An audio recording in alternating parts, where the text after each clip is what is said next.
తమిళనాట ప్రస్తుతం crazy project ఏది అంటే దళపతి నటించే ఆఖరి చిత్రం జననాయకన్ అనాల్సిందే. లాస్ట్ మూవీతో కోలీవుడ్ బాక్సాఫీస్ రికార్డ్స్ అన్నింటినీ దళపతి సెట్ చేస్తాడు అనుకున్నారంతా. కానీ రజనీకాంత్ అలా కానిస్తాడా? కోలీవుడ్ పై దళపతి డామినేషన్ ను ఒప్పుకుంటాడా? లేదుగా.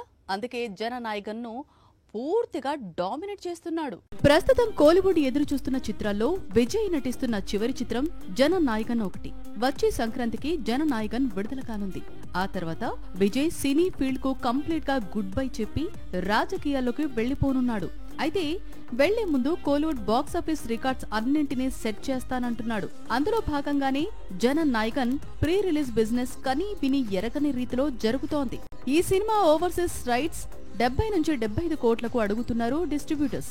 ఇదే ఒక తమిళ సినిమాకు ఓవర్సీస్ లో అత్యధిక బిజినెస్. అయితే ఈ రికార్డును రజనీకాంత్ నటిస్తున్న కూలీ బద్దలు కొట్టినట్లు సమాచారం. ఈ సినిమా ఓవర్సీస్ రైట్స్ ను 80 కోట్లు అడుగుతున్నారట. అంటే దళపతి చివరి చిత్రం క్రేజ్ అంటే కూలీకే క్రేజ్ ఎక్కువ ఉందని ఈ ఆఫర్ తో అర్థమైంది. ఆగస్టు 14న కూలీ రిలీజ్ ఉంది. రిలీజ్ టైంకు సూపర్ స్టార్ చిత్రం ఇంకెన్ని రికార్డులు బద్దలు కొడుతుందో చూడాల్సి ఉంది.